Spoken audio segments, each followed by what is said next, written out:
Assalamualaikum warahmatullahi wabarakatuh. Good morning all. We are from group 7. The member is me, Dika Lestari, and then Indriana.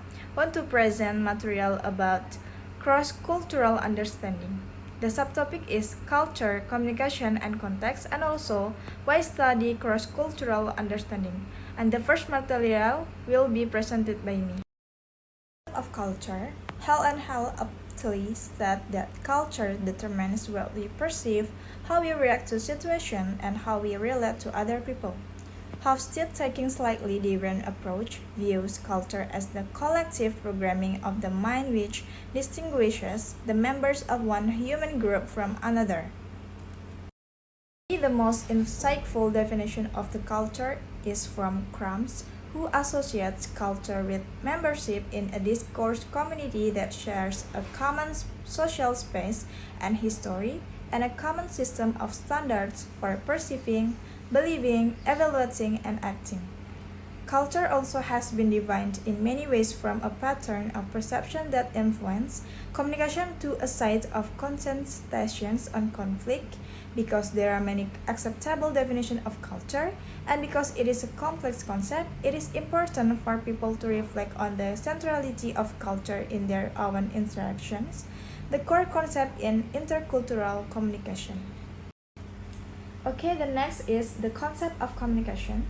Communication is as complex as culture and can be defined in many different ways. Communication is the means of human interaction through which cultural. Chappell and Rich defined it as any means by which talk is transferred from one person to another. Although this definition focuses more on channels of communication, the meaning of the concept has been highlighted in the key words in the definition. Okay, the last is the concept of context. According to Firth, context of situation is best used as a suitable semantic construct to apply to language events. He suggests the following categories to relate context of situation to language events. Context typically is created by the physical or virtual or social aspects of the situation in which communication occurs. Context is neither static nor objective, and it can be multi-layered. Context may consist of the social, political, and historical structures in which the communication occurs. Not surprisingly, the social context is determined on the social level. The political context in which communication occurs, whether online or face-to-face, includes those forces that attempt to change or retain existing social structures and relationships. People also need to examine the historical context of communication. Okay, the next material about why study cross-cultural understanding will be presented by Indriana. Okay, I am Indriana, NPM 210400078. I will continue explain about the material. Why study cross-cultural understanding?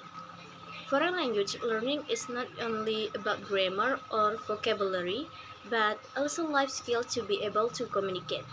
Furthermore, mastering culture along with learning language is essential. Language, language learners must have knowledge of cultural understanding because every language reflects many kinds of cultures. The same thing can happen between Indonesian and German. If the communication is not good, it could lead to something negative, especially when the communications are related to business cooperation as well as other important partnerships. So, in foreign language learning, teachers must teach the cultures of both the native and foreign language too. So the learners can understand difference between German and Indonesian cultures.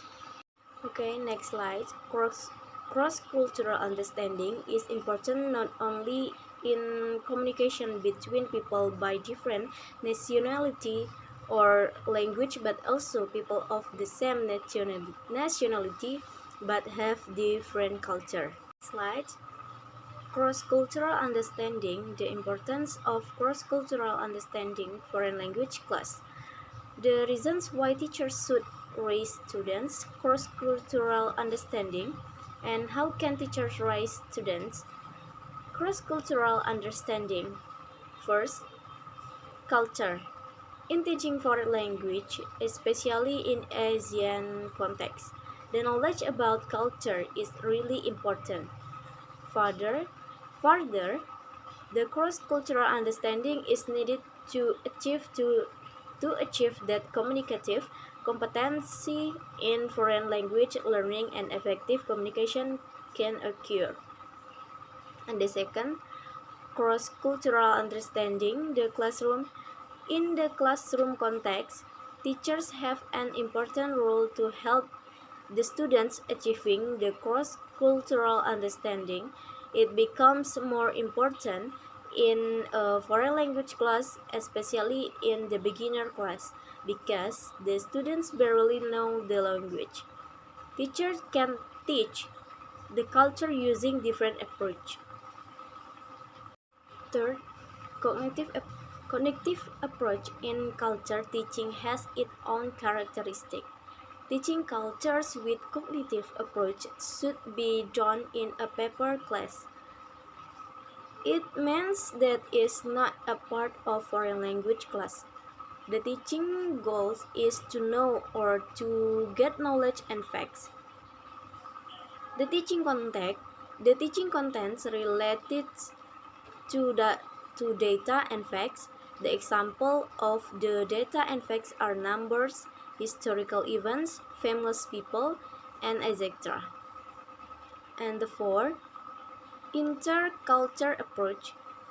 Interculture approach has similarity with communicative approach. In this approach, culture is also part of the language class. It means that the culture teaching and learning are integrated with language class. The teaching goals of this approach is that the students have the ability knowing something new or different in a foreign culture, the competence to communicate in a situation with different culture.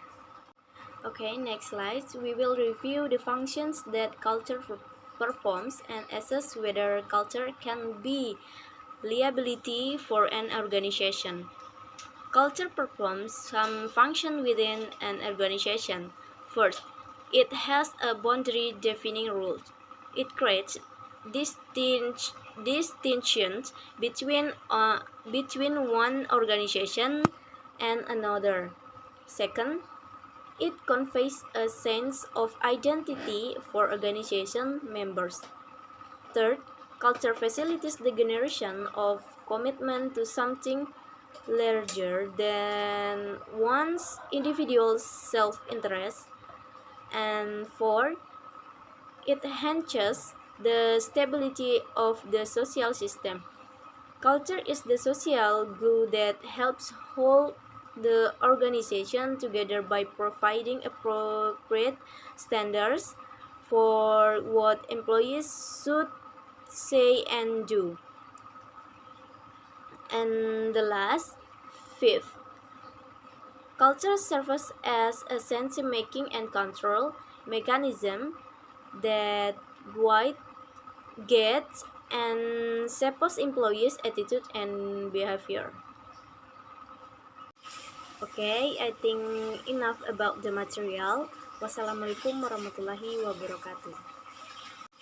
Okay, I think enough about the material. Wassalamualaikum warahmatullahi wabarakatuh.